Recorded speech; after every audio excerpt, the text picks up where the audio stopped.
आपको क्या लगता है पत्नी का फोन चोर से वापस नहीं लेना इतना बड़ा गुनाह हो सकता है? इस आदमी से मिलिए। जब चोर ने उसकी पत्नी का फोन छीन लिया, उसकी पत्नी ने उसे सबके सामने जलील कर दिया। कैसे नाकारी हो तुम? लानत है तुम जैसे पति पर। लेकिन अगले ही कुछ घंटों में जो हुआ उसने सबके होश उड़ा दिए।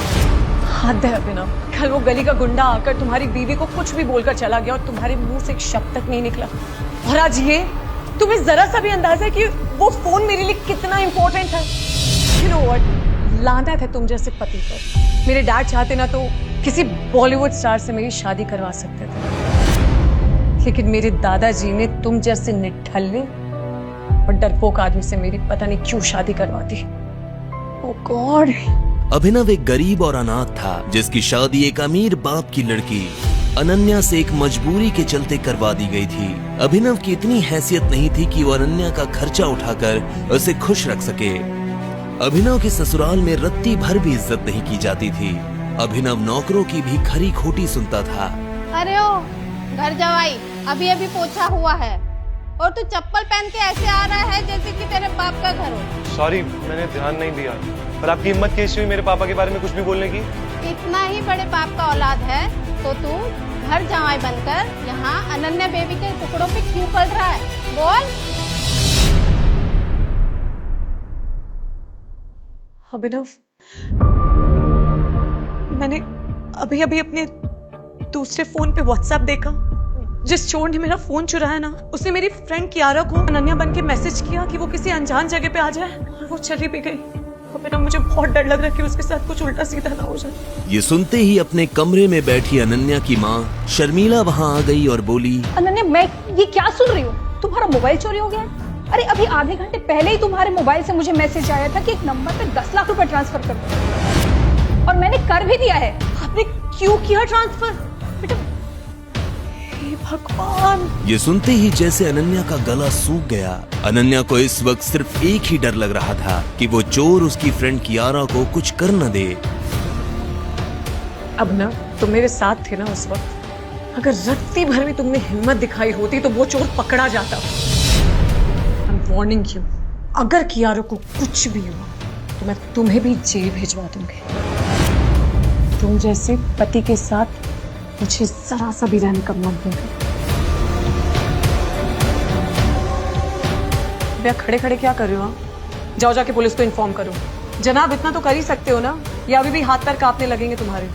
ये सुनते ही अभिनव घर से पुलिस स्टेशन के लिए निकल गया, पर 1 घंटे तक न पुलिस आई और न ही अभिनव। तो अनन्या को अजीब लगा, इसलिए उसने अभिनव को कॉल करने की कोशिश की, पर उसका नंबर स्विच्ड ऑफ था। अब तो अनन्या का गुस्सा 7वें आसमान पर था। तो फोन क्यों बंद आ रहा है? क्या हुआ? ये मेरी दोस्त की इज्जत का सवाल है और अभिनव यहाँ फोन बंद करके बैठा है। यानी दादाजी ने किस घटिया इंसान के साथ मेरी शादी करा दी। अनन्या की मम्मी शर्मिला भी अभिनव को जरा भी पसंद नहीं करती थी, पर अभी उन्होंने अनन्या को समझाया और उसे पुलिस स्टेशन लेकर गई। वहां जाकर जब उन्होंने अभिनव के बारे में पूछा, तब उन्हें जो पता चला उसे सुनकर उसके होश उड़ गए। अभिनव नाम का कोई आदमी सुबह से यहाँ आया ही नहीं, ना कोई चोरी की कंप्लेंट आई है। आज अगर अभिनव मेरे सामने होता तो मैं उसे जान से मार देती। इंस्पेक्टर साहब, आज मेरा फोन चोरी हुआ और फिर मेरी friend Kiara. Police officer FIR लिखने ही वाला था कि तभी अनन्या के दूसरे नंबर पर कॉल आया, और ये कॉल किसी और का नहीं बल्कि कियारा का था, जो उस चोर के कब्जे में थी। कियारा? हेलो कियारा। हेलो अनाया, यार थैंक गॉड फॉर अभिनव जीजू। उनकी वजह से आज मेरी जान बच गई। वो गुंडे बहुत खतरनाक थे। तूने ये कहा कि अभिनव की वजह से तेरी जान बच गई, मतलब? तू कहाँ है अभी? मैं तेरे पास आकर सब बताती हूँ।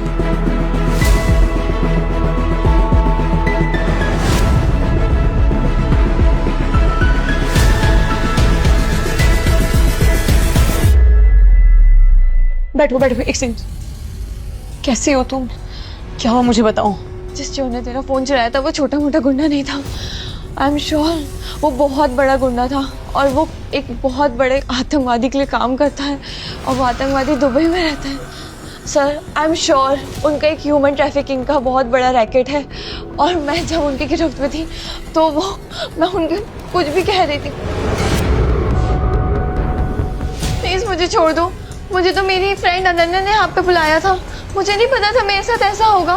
मुझे लगा था अनन्या अपने हस्बैंड अभिनव के बारे में मुझे कुछ बोलना चाहती है। Please please.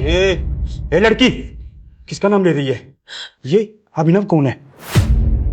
फिर क्या हुआ क्यारा? मैंने उनसे रिक्वेस्ट करी कि वो एक बार मेरे फोन में अभिनव जीजू का फोटो देख ले, तो ना जाने क्यों वो जीजू का फोटो देख के घबरा गए।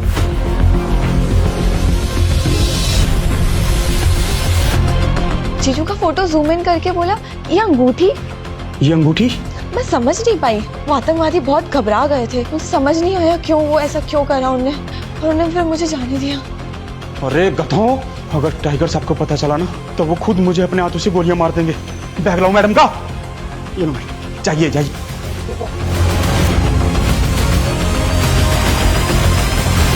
व्हाट?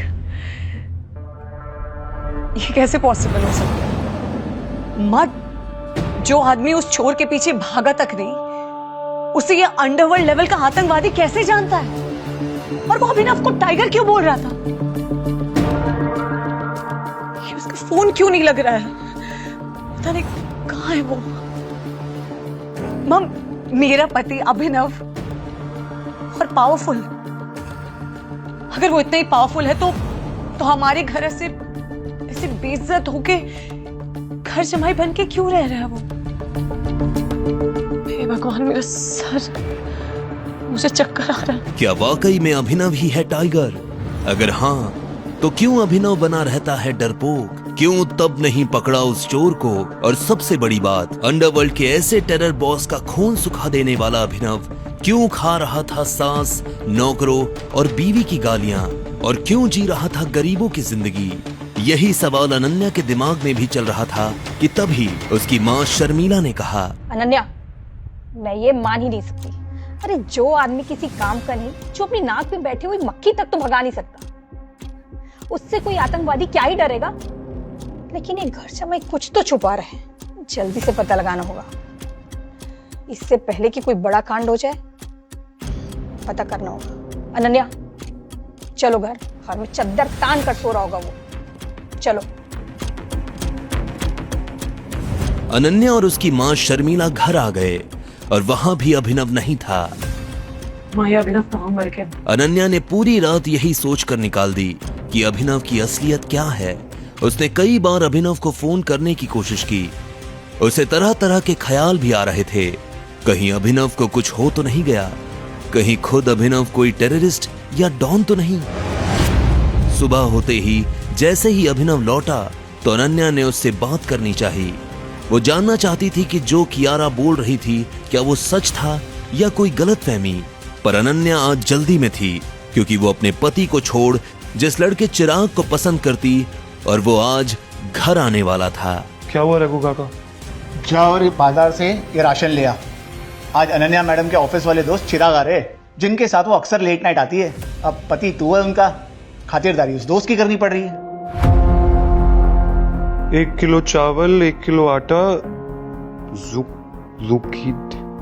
आवोकाडो, ये सब तो चाइनीज लग रहा है। अभिनव को पता था कि ये नौकर घर का पुराना नौकर है जिसकी इज्जत घर में अभिनव से कई गुना ज्यादा है। तभी अभिनव का फोन बजा और स्क्रीन पर नंबर देखकर वो चौंक गया क्योंकि नंबर टर्की से था। सॉरी। अबे ओ सूरदास, अंधा है क्या? तेरी हिम्मत कैसे हुई मुझसे टकराने की? हाँ, क्या कर रहे हैं आप? छोड़िए। बेटा तू जानता नहीं है तो किससे टकरा गया है? गज्जू भाई का नाम सुना है? अब टकरा गया है तो हरजाना दे के जाना पड़ेगा, समझा? अबे ओए, ये तो वही घर जमाई है ना जिसकी अरब पति और खूबसूरत पत्नी है। एक काम करते राजा, आज इसे किडनैप कर लेते हैं और इसी बहाने इसकी पत्नी को भी अपने अड्डे पे बुलाएंगे। पूरी रात पार्टी होगी। अभिनव का फोन फिर बजा। बार बार फोन को बजता देख कालिया ने अभिनव का फोन उससे छीन लिया और बोला, फोन कुछ भी करना, फोन मत उठाना। आइटम का फोन है तेरी? बोला था ना हरजाना देना पड़ेगा। अरे मैं भी तो देखूं उसकी सुरीली आवाज। क्या नाम बताया था? अनन्या। फोन मत। हेलो। उस फोन पर कालिया को सामने वाले ने जो कहा उसे सुनकर कालिया थर थर कांपने लगा और पसीना पसीना हो गया। माफ कर दो भाई, गलती होगी हमारी। कालिया के ऐसा बोलते ही सारे गुंडे अभिनव के सामने नतमस्तक हो गए। हम तुम्हें पहचान नहीं पाए, माफ कर दो भाई। सॉरी भाई। मैंने तो उसे गरीब और फटीचर समझा था, क्या इसकी पत्नी इसकी हकीकत जानती है? भाई माफ कर दो भाई माफ कर दो। तभी धूल उड़ने लगी और सबने आसमान में देखा कि एक हेलीकॉप्टर नीचे उतर रहा है। आखिर क्यों आया वो हेलीकॉप्टर और क्यों वो गुंडे अभिनव के तलवे चाटने लगे? क्या है टर्की से अभिनव का कनेक्शन? अगले दिन जो खबर अनन्या की मां शर्मिला को मिली, उससे तहलका मच गया। शर्मिला जी, जिस गरीब घर जमाई अभिनव से आप बर्तन मंजवाती थी ना, उसके प्लेन को पकड़कर 200 करोड़ की मांग की गई।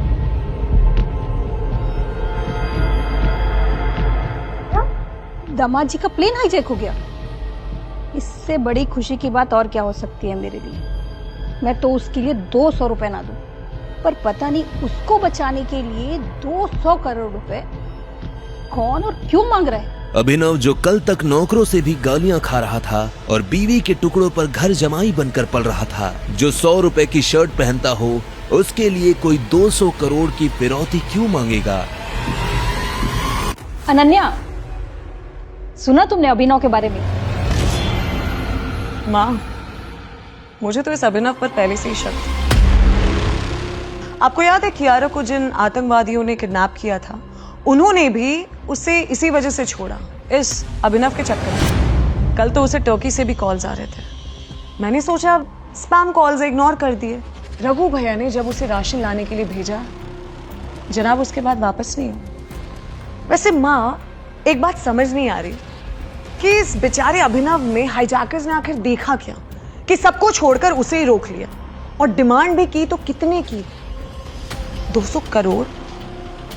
मुझे लगता है कि अभिनव ने खुद ही उनसे कहा होगा कि देखो भाई, हमारे ससुराल वालों के पास तो करोड़ों का खजाना है। अनन्या मैडम, उनको तो कुछ पता ही नहीं है, वो तो चुप है, पर हाईजैक करने वाले ने पकड़ा हुआ है और वो बोल रहे हैं कि अगर उनको 200 करोड़ नहीं मिले ना तो वो अभिनव को मार दें। दामाद है तो क्या सारी संपत्ति ही लुटा दें उस पर?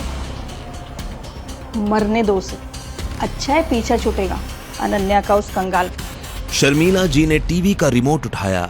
जैसे ही न्यूज लगाई तो सामने से न्यूज सुनकर सबके होश उड़ गए। मुंबई से तुर्की जा रही फ्लाइट को हाईजैक करके अभिनव नाम के शख्स को बंदी बनाया गया था। ताजा खबर ये मिली है कि फिरौती के 200 करोड़ रुपए की जगह हाईजैकर्स को जब किसी ने 500 करोड़ रुपए पहुंचाए, तभी फ्लाइट के अंदर से गोली चलने की आवाज आई। क्या पैसे लेकर अभिनव को मार दिया गया है? इस सवाल का जवाब पूरा देश जानना चाहता है। इस न्यूज को सुनते ही मानो अनन्या और शर्मिला जी की आंखें फटी की फटी रह गई। अनन्या हड़बड़ाते हुए बोली, ये अभिनव के लिए 500 करोड़ किसने भेजे? हमारे पास तो इतने पैसे हैं ही नहीं। अभिनव इतना इंपॉर्टेंट कब से हो गया कि लोग उसके लिए करोड़ों रुपए लुटाने के लिए तैयार हो गए? अनन्या, पता कर भाई, कौन है ये? आखिर किसने भेजे गरीब और अनाथ अभिनव के लिए इतने पैसे? क्या फ्लाइट के अंदर चली गोली से अभिनव मारा गया? किसका कॉल आ रहा था अभिनव को टर्की से? कहीं ऐसा ना हो कि हमारे हाथ से एक रईस और पावरफुल मुर्गा निकल जाए और उसके साथ ही सारे राज चले जाए। अभिनव सर बच जाएंगे अनन्या मैडम। अभी तक तो वहाँ गोली चल चुकी होगी, उसकी लाश तक नहीं मिलेगी। चीथड़े हो गए होंगे उसके। आप सब लोग गलती कर रहे हैं, आप लोग अभिनव सर को जानते ही नहीं। शट अप, तुम हमारे मैनेजर हो, इस बात को भूलो मत। आई हैव प्रूफ मैडम, ये देखिए। इसमें तो किसी का नाम ही नहीं है। What nonsense. ये अभिनव सर की फाइल है। पिछले हफ्ते सब्जी मंडी से आते वक्त वो अपना गाड़ी में छोड़ गए थे। उस लफंगे की इतनी हैसियत कहाँ कि उसके पास 1 रुपए भी हो। शर्मिला फाइल खोल के पढ़ने लगती है। उस फाइल में कुछ ऐसा होता है जिसे देख शर्मिला के रोंगटे खड़े हो जाते हैं।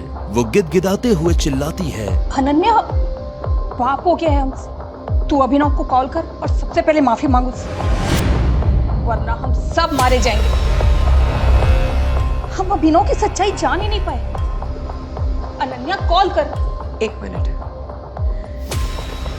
क्या है अभिनव की सच्चाई और ऐसा क्या लिखा है इसमें? कोई बताएगा क्या लिखा है इसमें? कॉल कर। आखिर ऐसा क्या था उस लाल फाइल में जिसने उड़ा दिए शर्मिला के होश। आखिर किसने भेजे गरीब और अनाथ अभिनव के लिए इतने पैसे? कैसे एक आतंकवादी डर के मारे कांपने लगा?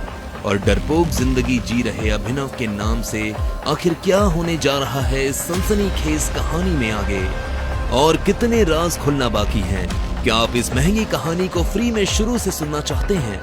तो बिना देरी किए नीचे दिए गए इंस्टॉल बटन पर क्लिक करके अपने मोबाइल में डाउनलोड कीजिए पॉकेट FM ऐप और सुनिए the return of tiger Hindi में। Pocket FM app download now.